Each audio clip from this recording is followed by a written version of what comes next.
Haleluya, watu wa Mungu. Bwana Yesu asifiwe. Bwana Yesu asifiwe sana. Nina kila sababu ya kumshukuru Mungu kwa ajili ya uaminifu wake. Siku ya leo, siku ya kuamkia tarehe 26 mwezi wa 12, 2025. Ninamtukuza Bwana Yesu kwa ajili ya uaminifu wake na neema ambayo ametujalia. Haleluya. Sasa ukaribishe mtumishi wa Mungu. Kukaribishe mtumishi wa Mungu kwa ajili ya siku ya leo. Karibu kwenye maombi ya siku ya leo. Tuombe. Baba, katika jina la Yesu ninalitukuza jina lako na kulinua. Ninakiri ya kwamba hakuna Mungu mwenye nguvu kama wewe. Ninakiri ya kwamba wewe ni mfalme wa wafalme, Bwana wa mabwana. Umeketi katika kiti cha enzi. Ninakukaribisha na kukualika mahali hapa. Uwe pamoja nasi tena kwa jina la Yesu Kristo wa Nazareti. Tunapoendelea na maombi ya pamoja, Jehova, ujihuzurishe uwe upande wetu sawa sawa na makusudi yako tena. Tupe kibali machoni pako, Bwana. Katika jina la Yesu ninaomba na ninaamini. Amen. Bwana Yesu asifiwe sana, watu wa Mungu. Bwana Yesu asifiwe. Nikukaribishe sasa mtumishi wa Mungu. Kama kawaida yetu, kabla hatujaendelea na maombi, upokea shuhuda, lakini upokea mahitaji pia. Karibu mtumishi wa Mungu.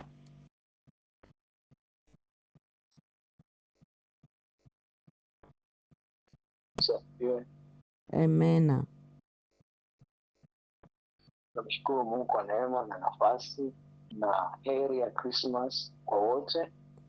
Amen. Ubarikiwe. Amen. Nina ushuhuda. Kwanza nimshukuru Mungu kwa neema ya grupe hili na masomo yanayoendelea. Kiukweli kuna kitu kiko kinaendelea katikati yetu, kwenye maisha yetu, lakini usipokuwa makini sana ni vigumu kutambua. Kwa nini? Kutokana na maombi yaliokuwa yakiendelea wiki iliyopita, kuna ndoto niliyotaga, lakini nilikuwa nikitaka nielezee, nakuta watu wananiwahi, na kwa sababu ya muda sikuwa naelezea. Kwa majina naitwa Lucas. Ndoto yangu niliyotaga, niko juu ya bahari. Juu ya bahari nikaota mkono wangu wa kulia na mkono wangu wa kushoto. Mama yangu nafikiri alikuwa upande wangu wa kulia na dada yangu alikuwa upande wa kushoto. Alafu mimi samaki wakubwa kwenye bahari walikuwa wakipita. Nilikuwa nataka niwashike. Nikawa nashinda kuwashika hao samaki. Nikijaribu kuwashika kwa mkono nashindwa. Nilipozinduka nikajiuliza sana, hii ndoto ina maana gani?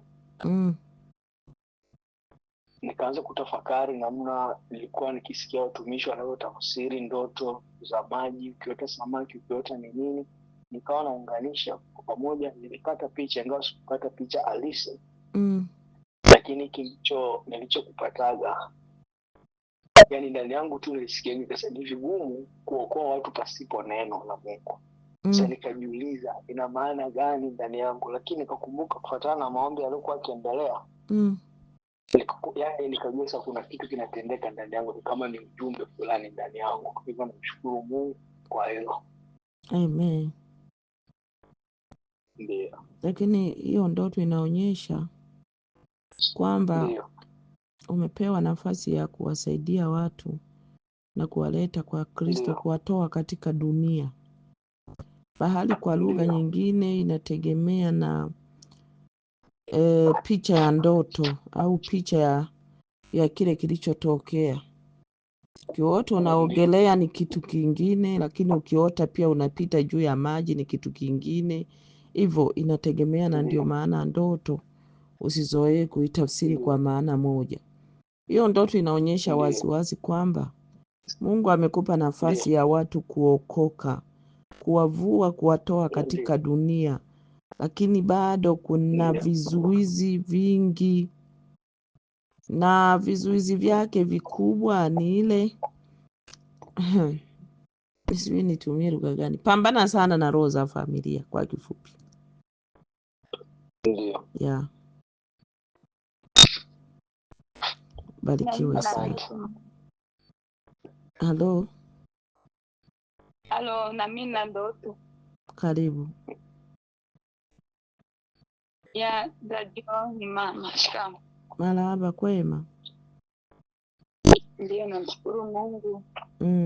Mimi leo ilikuwa ndoto ndefu, lakini nimesahau, ila nimepata kipande chake. Ni kwa sababu nilikuwa namuomba Mungu nikumbushe hii ndoto. Nilikuwa nimeota lakini nimesahau ndoto. Sasa nikawa namuomba Mungu. Mungu akaja kunionyesha picha ile ndoto ambayo niliota, na mimi nikaona jinsi niliota kule usingizini.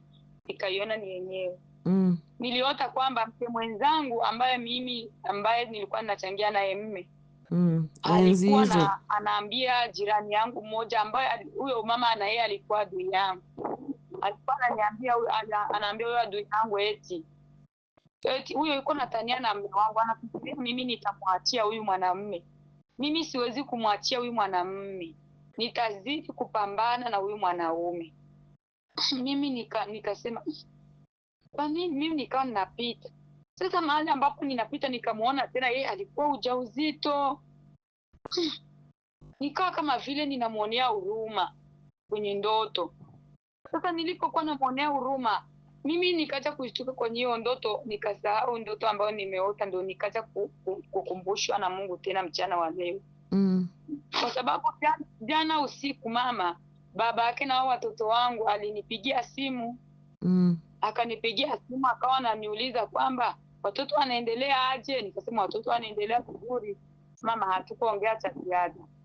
Sikuongea cha ziada.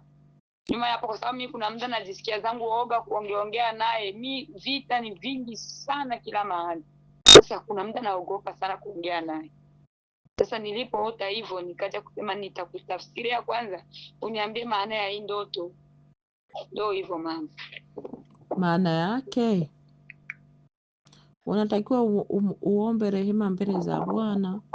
Unajua kuna rehema ile ya kuokoka, kuna toba ile ya kuokoka, lakini kuna toba ya urejesho. Toba ya urejesho, kwa mfano, toba ya urejesho ndio ile unafuta maneno yaliyotamkwa, unafuta laana, unajitenganisha, unatangaza ukombozi. Na ndio maana unasema ukamuona ana mimba, lakini ukamuonea huruma. Alafu anasema siwezi kumwachia huyu mwanaume. Umenielewa? Maana yake ulipokuwa na mume wake, kuna mambo hayakwenda kama yanavyotakiwa. Kwa hiyo kuna uwezekano kwamba mpaka leo hayo makovu huyo mama hayajafutika. Na kama hayajafutika, umemsababishia wewe hiyo dhambi. Na kama umemsababishia wewe, unaweza ukasamehewa dhambi, lakini matunda yake usiweze kuyaondoa. Umenielewa?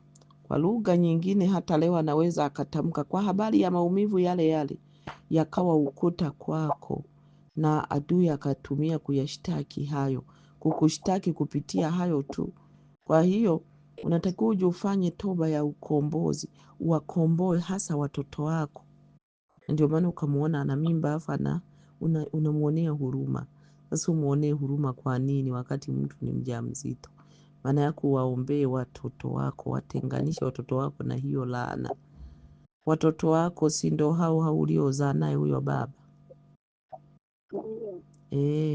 Ufanye toba, maana yake Mungu anakukumbusha. Na ndio maana ukaona yule adui yako. Kwa hiyo yule adui yako amesimama kama shetani, ambavyo anaweza kutumia maneno ya yule mama kukushambulia wewe. Ndio tafsiri yake hiyo tu. Na pia Mungu anisamehe mama, kwa sababu leo mchana nilikuwa na hasira sana. Niliongea tena mambo mabaya sana leo mchana, kwa sababu nilikuwa na hasira nyingi sana. kwa sababu mama, vita ni vingi, napigwa vita familia nzima, watu wote wananipiga vita, sina mahali pa kukimbilia, mahali yani mimi nabaki tu na Yesu peke yake katika ulimwengu.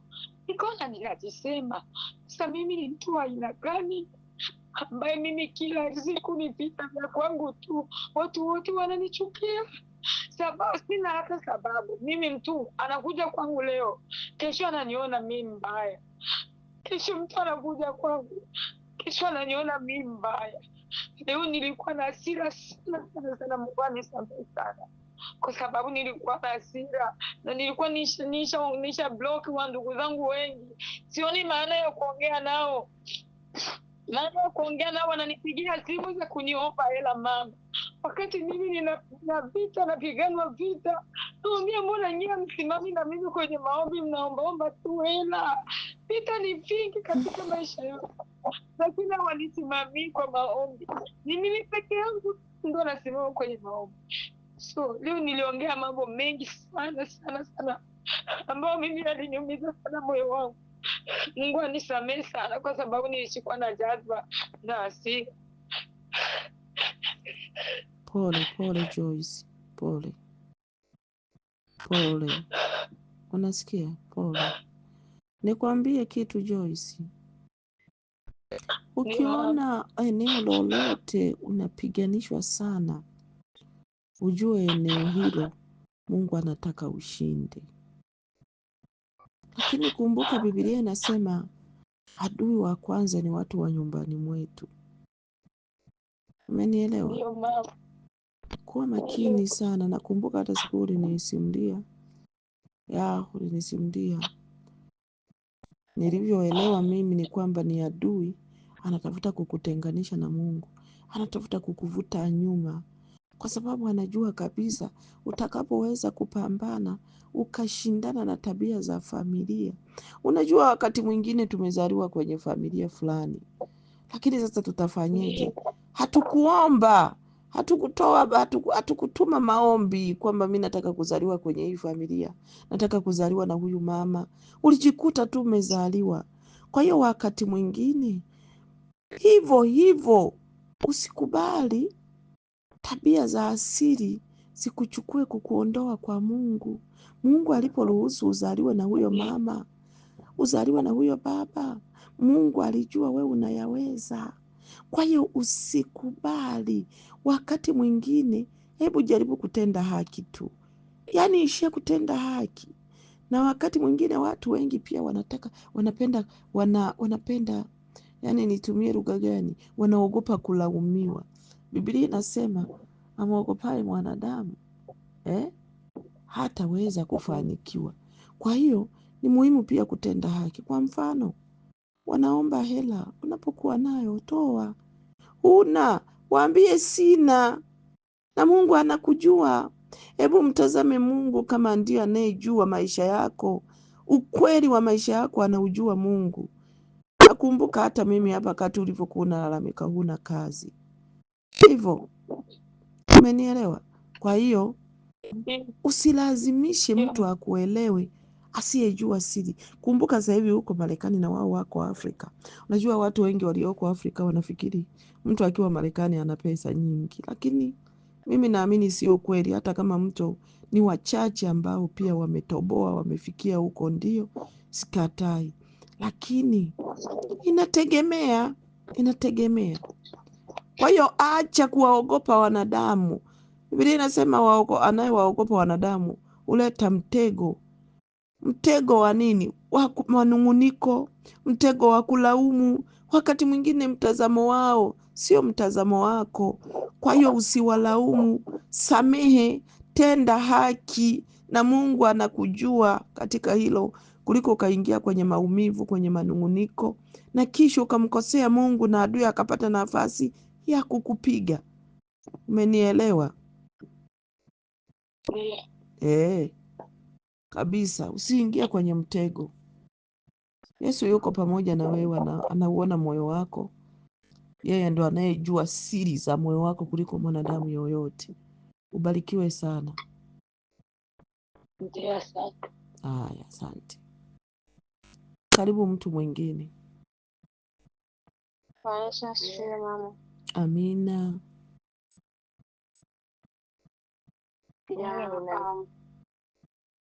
Mmegongana wawili. Endelea tu. Nilipata kama 19 nilikuwa nalala kukiti. Sasa watoto wanafanya fuyo, hiyo ndoto yangu sikuimalizia. Niliota na niko na koga. Niko na kogea mpaketi mbumba. Niko na kitu mkono, niko na zola mai, niko na koga kabisa. Watoto wakati wananitoa kwa usingizi, nikasikia saa vile kabisa ile mai nilikuwa na koga ya serious kama ilikuwa ya kweli. Sikujua nini, sijui maana kama mtu akilota iko na koga. Kuota unaoga ni utakaso. Ukiota unaoga maana yake utakaso.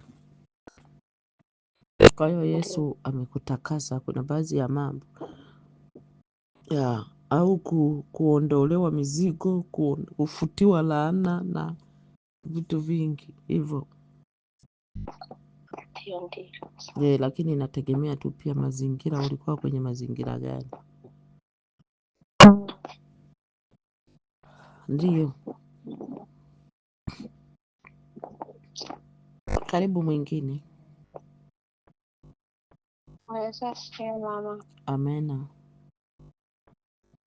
Ni mimi Judy. Mimi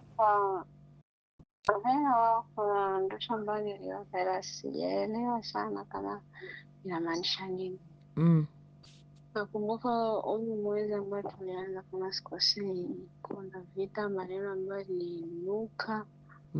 Nilikuwa na marafiki zangu. Sasa nilikuwa na rafiki yangu ambaye tulikuwa tunashiriki naye maombi.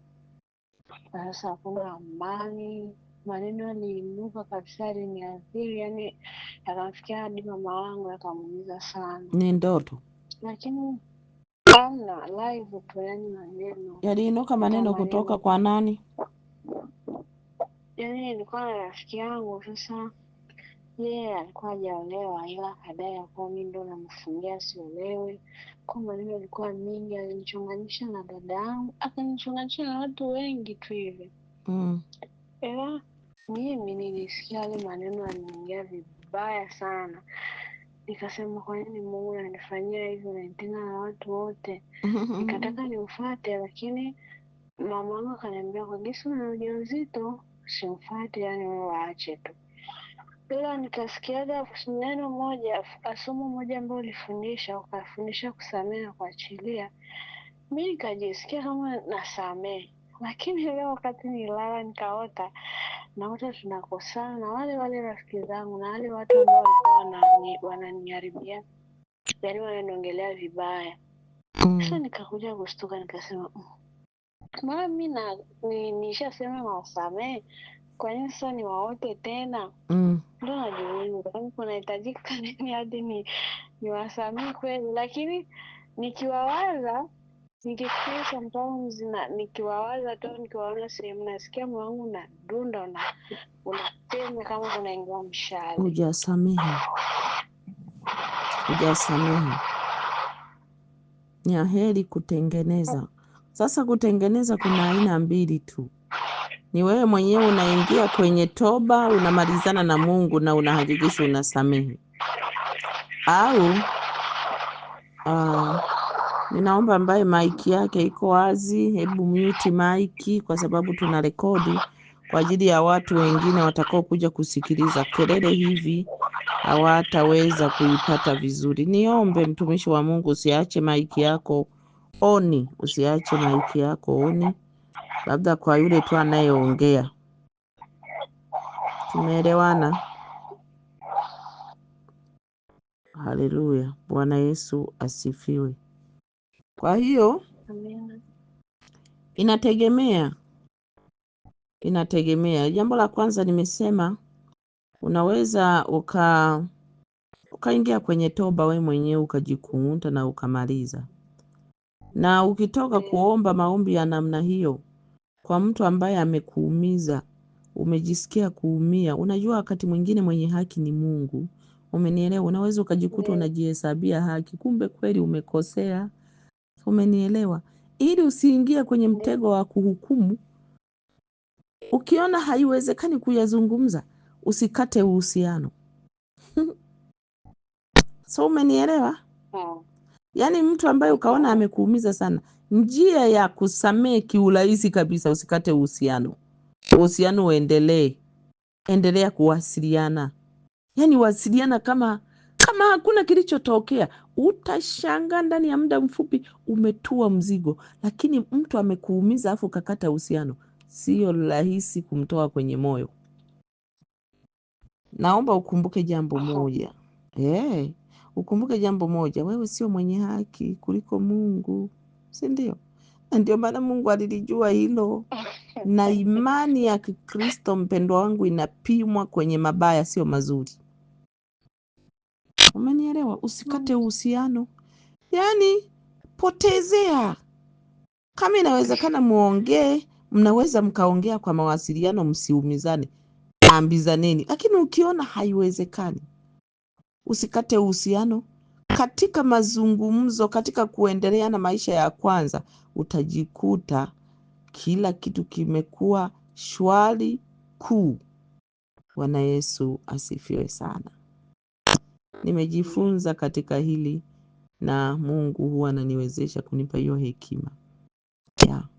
Mtu akiniumiza sana, nikaona siwezi kukuambia au nikakwambia hutaki kuelewa, ili nipone, nakufuata, nacheka, naongea, tunapiga story kama zamani. Utashangaa ndani ya muda mfupi nikosea na wewe mara kwanza, mara mbili, hiyo hali inaisha na narudi katika hali ya kawaida. Maumivu ya ndani ya kuwa unakuwa umejitibu. Hebu tujifunze kujitibu wenyewe, kujisaidia wenyewe, usisubiri mtu akusaidie. Bwana Yesu asifiwe. Pole. Njia ni hizo tu. Asante.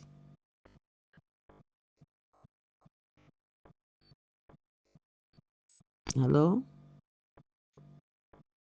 Amina mama, naelewa. Ubarikiwe sana. Na ukizingatia wewe ni mjamzito, jitahidi. Jitibu nafsi yako, lakini utamsaidia na mtoto aliyeko tumboni.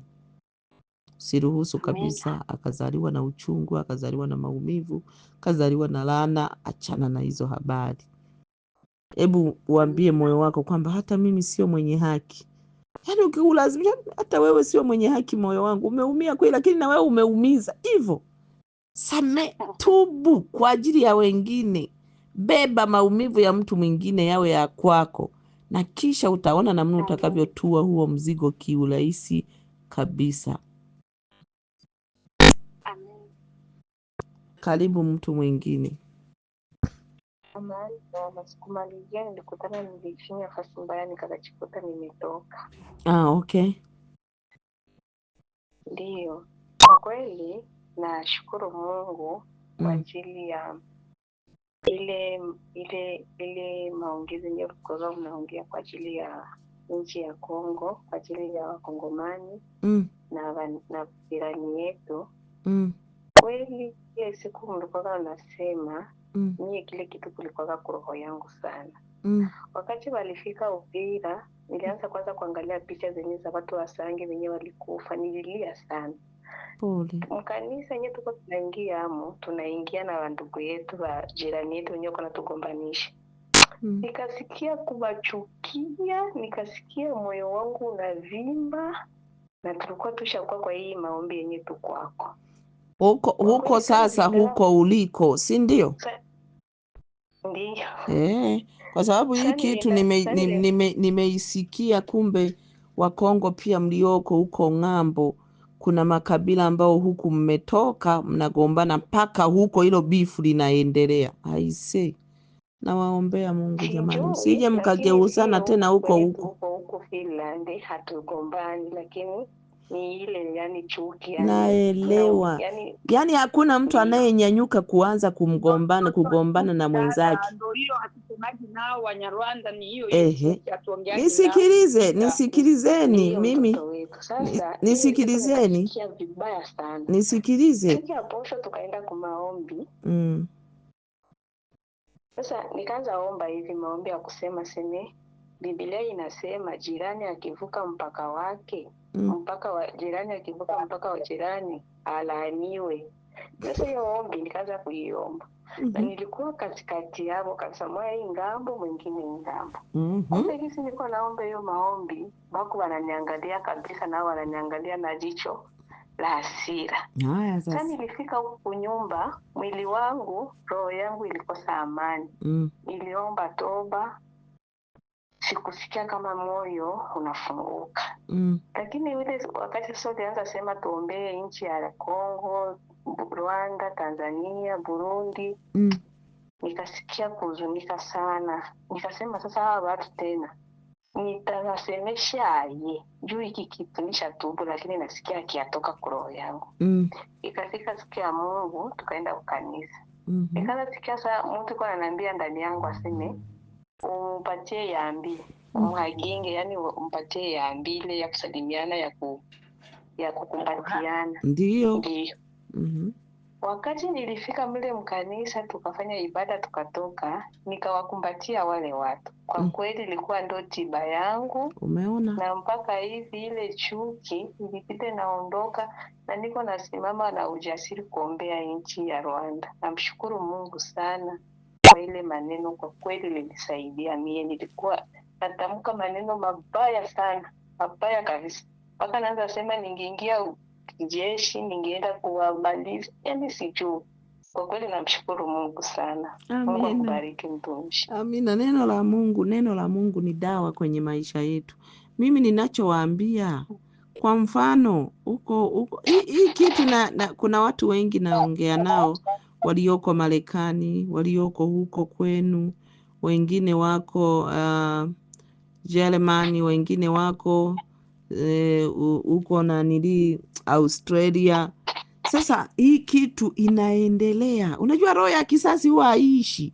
Kizazi hata kizazi. Soma Biblia yako vizuri.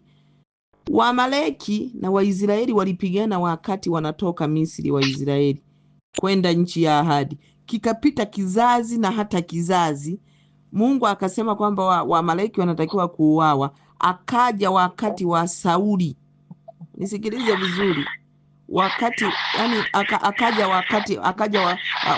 wakati wa Sauli, kwamba akaambiwa awaue na Mungu mwenyewe. Haya, akambakiza mfalme, akabakiza kizazi kimoja. Hicho kizazi kikaenda mpaka wakati wa Esta, tena wamekutana utumwani, bado maadui. Hamani ni adui wa Waisraeli. Hamani alikuwa ni Mhagagi, Maleki. Sijui umenielewa? Huyo aliyekuwa aliwapiga Waisraeli, akaja wakauawa wafalme wao, wakauawa, akakimbia, akachoroboka mtu mmoja. Huyo akazaa watoto bado. Ni nani aliwafundisha? Kisasi huwa kinatembea kwenye damu. Umenielewa? Kisasi huwa kinatembea kwenye damu. Kwa hiyo ogopa sana uadui ambao ulianzishwa na familia huko miaka iliyopita, na huwa haiishi mpaka Mungu aingilie kati. Kwa hiyo ukigundua kwamba kuna watu ambao ukagundua hii ni roho ya kisasi ndani yako, jaribu kujikontrol haraka sana na urudi, ujue unamkosea Mungu. Kuna mambo mawili. Kati ya hapo yupo mwenye haki. Sasa unaweza ukajikuta unapigana na hao watu, kumbe ni wenye haki mbele za Mungu. Ni wewe ndio utakayepigwa na kuanguka, utaanguka. Biblia inasema adui yako ataanguka mbele yako. Sasa ili adui yako aanguke mbele yako kwa karne hii na kwa nyakati za Kristo, ni lazima usamehe. Ukisamehe, ni wewe ndio unamfanya adui yako aanguke. Usiposamehe, utaanguka mbele yake. Umevuka sheria. Kwa hiyo ogopeni sana hiki kitu. Mungu atusaidie sisi Wakongomani, atupe roho ya kusamehe. Juu mioyo wasie peke mama hatutaweza. Mungu aingililie kati tu kweli. Ni kweli. Nilimsikia mwingine anasema sijui Wanyamlenge, sijui kina nani. Ndio. Haya, achana na Wanyamlenge. Mimi Mungu anisamehe hivyo vita, na mimi nilikuwa navyo moyoni mwangu. Hizi siku ambazo zilipita nilikuwa na hivyo vita, yaani Wanyarwanda hawa jinsi waliua watoto wetu huko Kongo wanakufa. Kagame anatuma watu wawe wa ndugu zetu bila sababu, na si ndo wenye nchi hata kama hatujafika Kongo. Lakini na mimi vilinikaa sana moyoni mwangu, nikawa na hasira, nikawa nafikiria, yani niko hivi nafikiria kama vile namdunga Kagame kitu. Yani sijui kama nilikuwa nawaza hivi mama. Yani nilikuwa kama hivi ninakaa na hivi naongea na nyie, lakini mawazo yangu yanamdunga Kagame kisu. Kweli nilikuwa nafanya hivyo kila muda, na niko kama hivi lakini nawaza kumdunga Kagame kisu. Niko hivi lakini nawaza kumuua Kagame. Mawazo yalikuwa yananijejea hivyo kila muda kwa sababu ya hivi vita ambavyo vilikuwa siku hizi. Lakini Mungu anisamehe. Kwa sababu sio mimi tu, tupo wengi mama. Hivi vita kabisa viko mimi mwetu, hatujui Kongo. Tulizaliwa katika vita, tunakomalia katika vita. Tulizaliwa Tanzania na tumekuwa na watoto wanataka kuzaa wengine watoto. Mama. Mungu anisamehe kabisa kuhusu hivyo vita, na sio tupo wengi kabisa, hivi vita viko mioyoni mwetu. Yeah. Ndo hicho Mungu aliniambia hivi, mioyo hiyo aliyoifanya adui, ameruhusu adui na wachache wanaogundua, sio rahisi kuikomboa nchi. Nakumbuka nilizungumza hayo maneno. Kwa hiyo tujikaze, nitumie hiyo lugha. Jikazeni watumishi wa Mungu, msimame kwa ajili ya Mungu. Ninaamini Mungu ana ahadi ya kuikomboa Kongo. Jamani, Mungu aliniambia Kongo atakuja irudishe na itakuwa mfano na shwari kuu, hamtaamini. Na kila kitu kilicho cha Wakongo Mungu atakirudisha. Mungu aliniambia. Mimi siwezi kusema ni leo au kesho, lakini ipo siku usiozania Mungu atakuja kufuta machozi yenu. Mungu atakuja kuiganga mioyo iliyovunjika na kuharibika. Atakuja kuirudisha, kwa sababu kwa hali hii tunaweza tukaikosa hata mbingu. Nanielewa? Tunaweza tukaikosa mbingu. Nikapita kumbushiwa kuko ndoto moja niliwahi kulota nikiwa Zambia. Mtanisamehe na kugota minite ya Kavambi. Wakati mmoja nilikuwa nalala, nikaona wananipatia kitu mikono yangu, kitu cha raundi kama dunia. Ananiambia nikuwe naiombea. Sasa wakati nilikumbuka hiyo neno, ndio nikasikia kwa kweli Mungu aturehemu, atusamehe kabisa. Pole sana. Mungu iko siku atatenda kabisa. Amina. Mungu awabariki sana watumishi wa Mungu. Yesu awe faraja yenu, na Mungu awe baba yenu, na Mungu aingilie kati katika watu wake, kwa sababu ninyi wote anawapenda. Wanyarwanda Mungu anawapenda. Wakongomani popote mlipo Mungu anawapenda. Watanzania popote tulipo Mungu anawapenda. Mungu anatupenda Afrika. Hivyo niseme tu, Mungu anatupenda Afrika, na siku moja Yesu Kristo atakanyaga miguu yake katika bara la Afrika, siku anarudi kuja kuchukua kanisa. Mbarikiwe sana. Nikaribishe mtu mmoja wa mwisho. Bwana Yesu asifiwe. Amena. Amen. Nami namshukuru Mungu kupata kujoin siku ya leo. Mara mingi sipataki muda juu, na kwa hiyo wakati sasa mimi niko mkazi. Lakini nimepata mapumziko kidogo tu. Nimesema nimeona mko online, nasema acha niingie na mimi. Nashukuru Mungu sana. Lakini pamoja na hii niko nahitaji, nasikia mwili, manake moto iko unanisumbua sana. Moto inaanzia mkichwa, ikishawaka mwili yote inachamuka, mwili yote nakatika jasho kabisa. Kisha kwa muda mrefu nataka msaada wa maombi. Muda gani sasa? Halo? Na muda gani hiyo hali inakusumbua? Ina muda karibuni mawiki 4 hivi. Unawaza nini? Una mawazo gani, mtumishi wa Mungu? Kwa sababu naona kuna mawazo yanakusumbua. Mungu anisamehe, nilikuwa nawaza kama ni kawaida ya mwili ya kike, lakini Mungu anisamehe kwa mawazo kweli nawaza mimi. Okay, shika kwenye kifua tuombe. Baba, katika jina la Yesu ninalitukuza jina lako na kulinua kwa ajili ya mtumishi wako na binti yako kwa mamlaka ya jina la Yesu Kristo. Namu ninatangaza hiyo hali, naifunga na nakuiamuru inyamaze kimya. Ninaamuru mshipa mkubwa ukae sawasawa na kila kitu kikae sawasawa katika mzunguko wa huo mwili.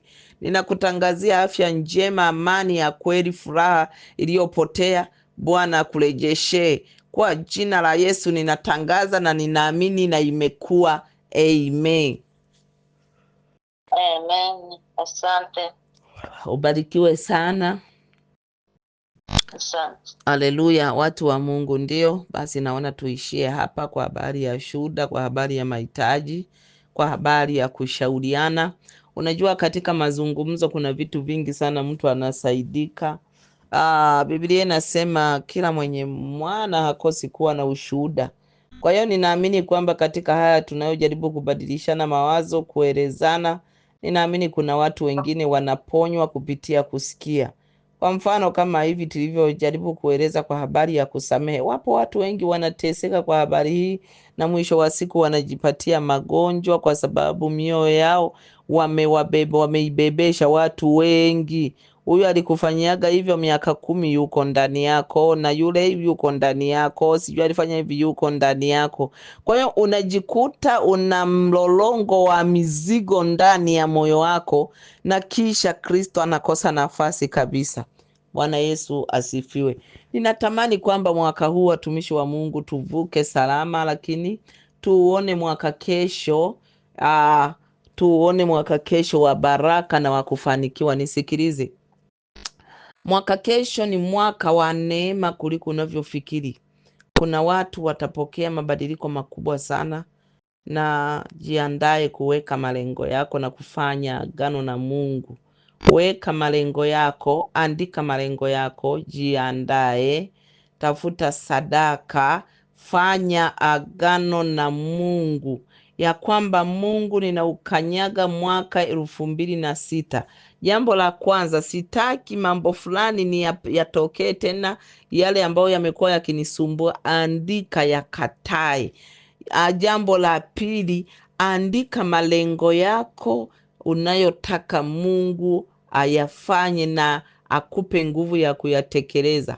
Hebu tulia uone. Jana nilifundisha nikasema ni muhimu kuona kabla hujayafikia. Sasa utaonaje katika kumtafuta Mungu? Utasikia ndani yako kwamba mwaka kesho nataka kutimiza lengo hili na hili. Haijalishi unaona lina ugumu, ukiulisikia tu ndani yako, wewe andika na ulikabidhi mbele za Bwana. Ninakuhakikishia mwaka kesho ni mwaka wa matokeo makubwa sana. Ni mwaka wa matokeo makubwa sana. Ni mwaka wa watu kuifikia ahadi. Ni mwaka uliojaa neema, na Mungu atajifunua kwa watu sana kuliko unavyofikiri. Bwana Yesu asifiwe sana. Haleluya. Kwa hiyo tujiandae kwa namna hiyo. Lakini nilizungumza nikasema huwezi kuona mambo yako ya kesho kama hujajifundisha kwenda katika roho. Jifundishe kwenda katika roho ili uweze kuyaona mambo yaliyofichika. Tunaendelea na somo letu hilo hilo katika kitabu cha Ufunuo, kitabu cha Ufunuo sura ya 1 mstari wa 9 na wa 10. Yohana anasema, nalikuwa katika roho nikamuona Bwana. Hebu na wewe anza kutamani kumuona Bwana kwenye maisha yako, ili akupe mwongozo, akupe maelekezo. Kuna mambo mengine leo yapo, lakini yana misingi ambayo sisi wakati inafanyika tulikuwa wadogo, na wakati mwingine tulikuwa hatujazaliwa, na kuna misingi mingine imetokana na mazingira fulani. Mungu asipokukumbusha utaona ni kawaida, lakini ugundue kwamba kwa nini mwaka huu sikufikia malengo yale na yale niliyokuwa nimeyatamani, ili Mungu akusaidie usirudie makosa uliyoyafanya mwaka huu yakakufanya usifikie lengo, lakini tunaendelea kuvuka mipaka. Mwaka huu ni mwaka wa kuvuka Yordani. Mwaka huu ni mwaka wa kwenda kuingia katika nchi ya ahadi. Kuna watu wengi watatendewa, kuna watu watapata watoto, kuna watu watapata ndoa, kuna watu watapata amani na furaha, kuna watu watapata kazi ambazo zitawafanya kustawi. Haleluya, watu wa Mungu. Bwana Yesu asifiwe sana. Kwa hiyo nimegusa vibaya, imefutika ya kwanza. Sasa watakaofuatilia baadaye hawatapata hizi shuhuda. Bwana Yesu asifiwe. Sasa ni muda tunaingia kwenye maombi. Tunatumia neno letu katika kitabu cha Ufunuo sura ya 1 na mstari wa 9 mpaka wa 10. Nikazungumza kwamba vuka ng'ambo kabla hujafika ng'ambo. Haleluya. Nifuatishe sasa maneno haya, mtumishi wa Mungu. Sema: Bwana Yesu, ninakuja mbele zako kama nilivyo. Ninakushukuru kwa ajili ya uaminifu wako. Ninakushukuru kwa ajili ya makusudi yako ulionijalia na kunipa. Siku ya leo ninafurahi kwa sababu nami Bwana nitaishangilia na kuifurahia siku ya leo. Ninakuja mbele zako kama nilivyo. Ninaomba toba na rehema, kwa kuwa Biblia inasema mtakatifu na azidi kujitakasa. Baba, ninaomba damu yako ya thamani initakase na kuniondolea hukumu zote ambazo adui ameziruhusu na kunizinga kwa wepesi. Natubia kila udhaifu ambao nilionao na adui anatumia kama mlango wa kunishambulia. Kwa jina la Yesu Kristo wa Nazareti, nasihi huruma zako, rehema zako zinifuate, makusudi yako ili yaweze kusimama ndani yangu. Katika jina la Yesu, ninatubia kila udhaifu wa manunguniko, natubia kila udhaifu wa uchungu, natubia kila udhaifu wa lawama, natubia kila udhaifu wa kushindwa kuendelea, ujihesabia haki. Baba, ninaomba unisamehe sawa na wingi wa rehema zako, uyafute makosa yangu yote katika jina la Yesu Kristo wa Nazareti. Asante kwa sababu wewe ni Mungu, utajitukuza na kujidhihirisha kwangu siku ya leo. Bwana, nitakapokuita utaitika katika jina la Yesu. Zaidi ya yote, ninalitukuza jina lako kwa kuwa ni jina lenye nguvu, jina lenye mamlaka, jina lenye nguvu na uweza wa kila aina. Katika jina la Yesu, ninakuja mbele zako Jehova. Ninakusihi sasa, weka neno lako katika kinywa changu kwa ajili ya falme na mamlaka katika ulimwengu wa roho. Katika jina la Yesu, ninasihi weka neno lako kwenye kinywa changu. Ninasihi nipe utayari. Ninasihi niandikiwe haki, kweli kiunoni mwangu, chepeo ya wokovu, upanga wa roho mikononi mwangu. Katika jina la Yesu. Zaidi ya yote, Biblia inasema Bwana asipoulinda mji, wakeshao wakesha bure. Nami kwa jina la Yesu Kristo ninaamini upendo wako, ya kwamba Bwana unanilinda na kunitunza, ya kwamba Bwana utanijulisha siri zilizofichika.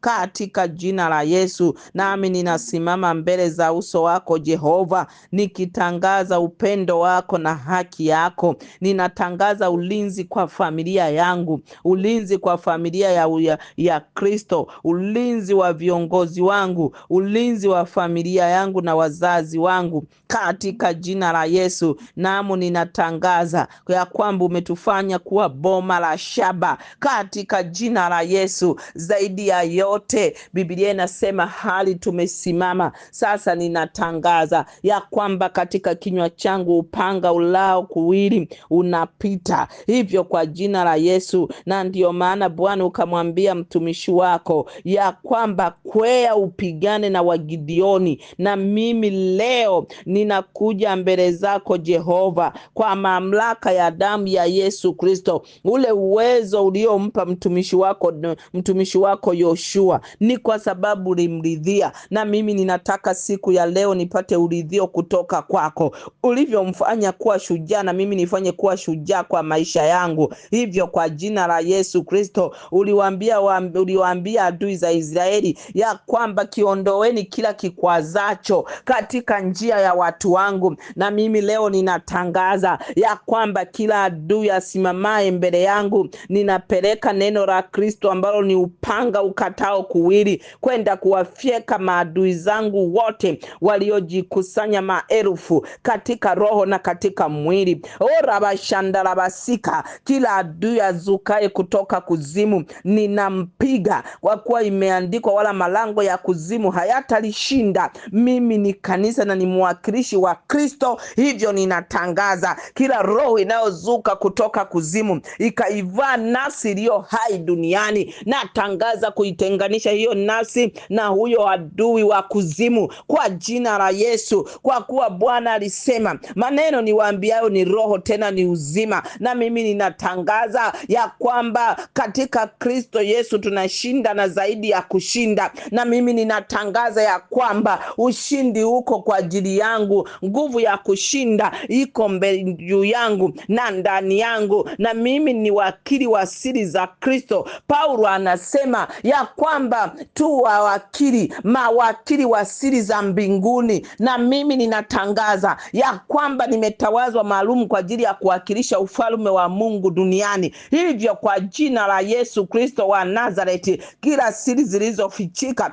katika ulimwengu wa roho, Biblia inasema ya kwamba kilichofichika gizani kitawekwa hadharani, kwa kuwa Kristo Yesu ndiye nuru ya ulimwengu. Leo kila giza lililojihuzurisha kwa siri kwa familia na kwa watoto wangu na kwa yeyote anayenihusu, ninatangaza limeshindwa. Giza la umaskini limeshindwa, giza la kudhulumiwa limeshindwa, giza la kukosa amani limeshindwa, giza la mafarakano limeshindwa, giza la roho za asili limeshindwa, giza la maadui wavao mwili limeshindwa kwa jina la Yesu Kristo. Hakuna mahali popote giza liliposhinda, bali nuru ilikwisha kushinda milele na milele kwa jina la Yesu Kristo wa Nazareti. Yoyote na popote waliponivalisha giza, waliponimiminia giza, natangaza giza kimbia kwenye maisha yangu kwa jina la Yesu Kristo. Wewe giza uliyewekwa mbele yangu kwa ajili ya mwaka kesho, ili nitiwe giza, nitiwe unajisi, na kukimbiza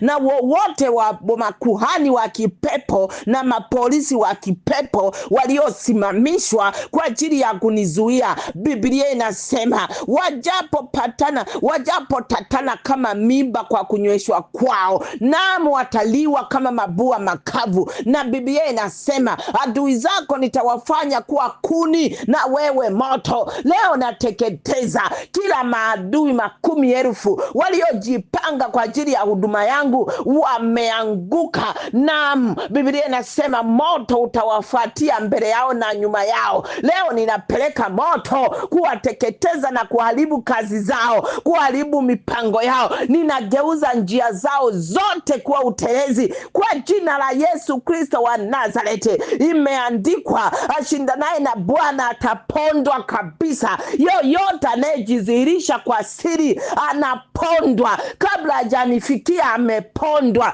kabla hajafikia kazi yangu amepondwa, kabla hajafikia mipango yangu amepondwa kwa jina la Yesu Kristo wa Nazareti. Na hili ni neno la Bwana, kwa kuwa imeandikwa katika kitabu cha Isaya ya kwamba ole wake haribuye, kabla ya kuharibu ataharibiwa yeye. Ole wake afanyaye hila, kabla ya kufanya hila atafanyiwa yeye. Ndio ninavyotangaza mwaka kesho na mwisho wa mwaka huu, tarehe zilizobaki. Ole wake ajaribuye kufanya hila, au ametoka kuzimu atafanyiwa hila. ole wake. Biblia inasema watakunywa mikojo yao na watatafunana wao kwa wao. Leo ninatangaza watafunane wao kwa wao, wanaonivizia kwa siri watafunane, wanaonipiga kwa siri watafunane.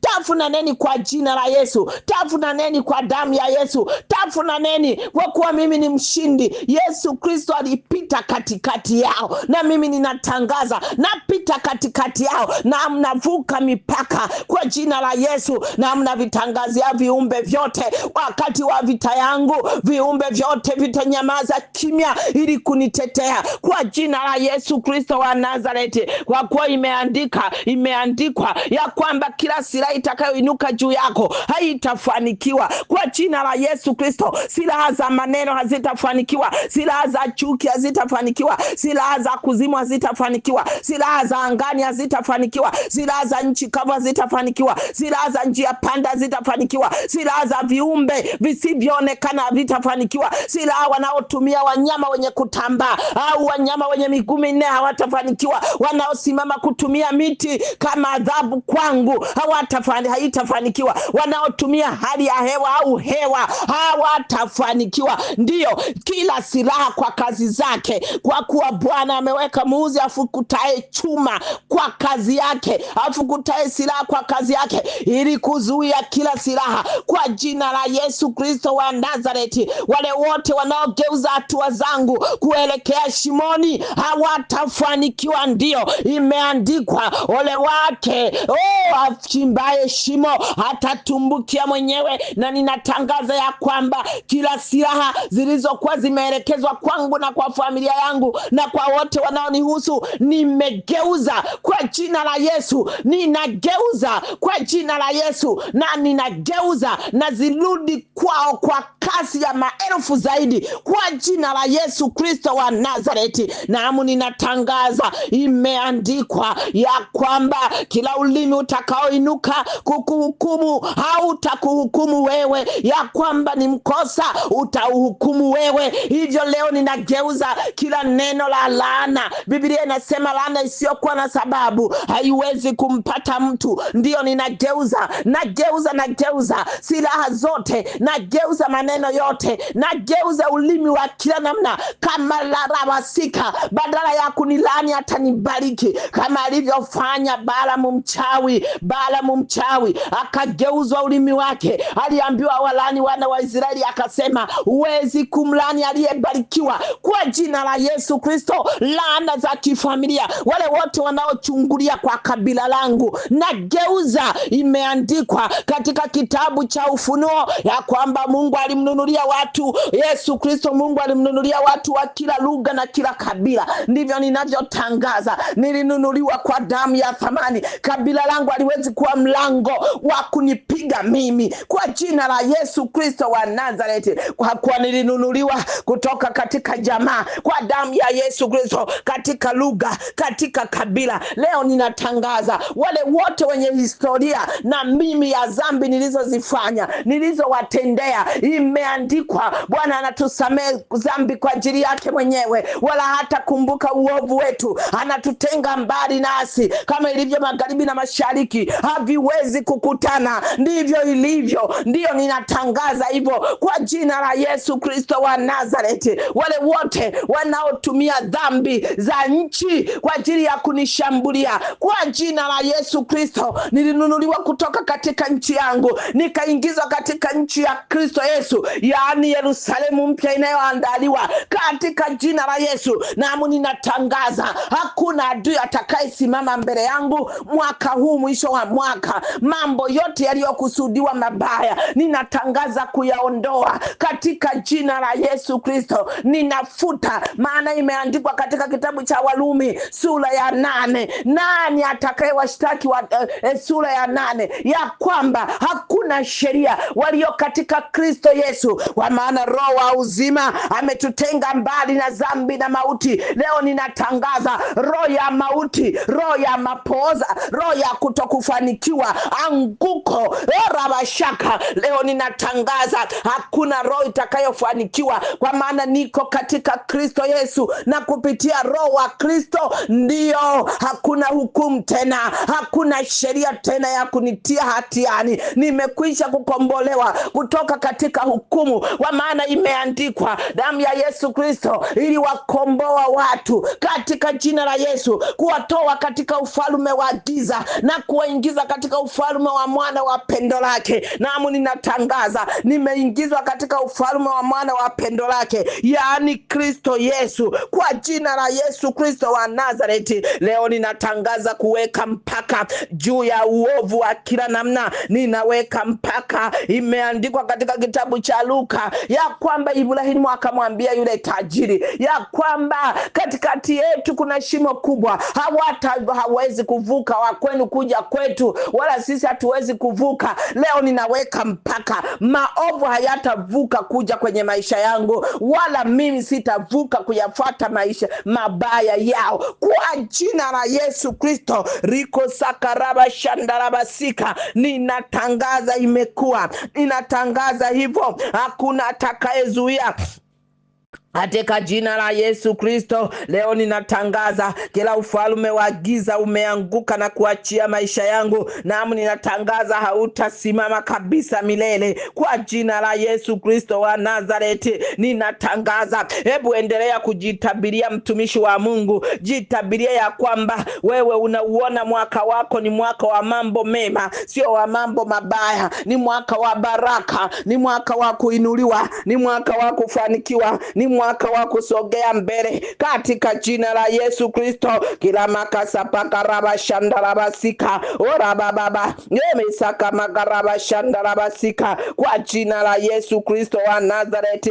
Siku ya leo ninatangaza ya kwamba jambo hili limekuwa, halitakuwa tena. Ubaya hautanifuatia tena. Hebu tangaza kuweka mipaka. Kila uadui unaokufuata kwa nyuma, uweke ukuta wa shaba kwa jina la Yesu Kristo. Na kila uadui unaotangaza kupigana na wewe mbele yako, hebu peleka radi na moto, isafishe njia na uweze kupita salama. Hebu tangaza milima yote imeyayuka. Hebu tangaza bahari, bahari, njia imetokea katika bahari na katika mito. Hakuna kitakacho kuzuia. Sio moto utakao kuzuia, sio maji yatakao kuzuia, sio upanga utakao kuzuia, sio ajali itakayo kuzuia. Chochote hatikita kuzuia kabisa kuyafikia malengo katika jina la Yesu Kristo wa Nazareti. Ninatangaza na ninaamini. Haleluya, watu wa Mungu. Bwana Yesu asifiwe.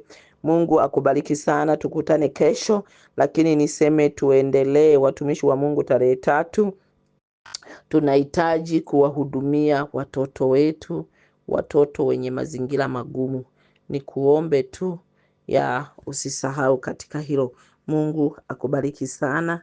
Mungu akubariki na akupe neema. Hebu shika kwenye paji lako la uso niombe kibali. Haleluya. Yesu Kristo, ninakushukuru kwa ajili ya familia hii. Ninatangaza roho ya kibali iwe juu ya kila mmoja aliyepo mahali hapa na atakayekuja baadaye, atakayesikia ujumbe huu na maombi haya. Kwa jina la Yesu ninatangaza, ninaamini roho ya kibali ikufuate na ikufanikishe katika mambo yako yote kwa jina la Yesu. Zaidi ya yote ninatangaza ulinzi wa Bwana ukufunike kwa nguvu zake katika jina la Yesu. Amen. Watumishi wa Mungu, tukutane kesho na Mungu awabariki sana. Amen. Amen. Amen.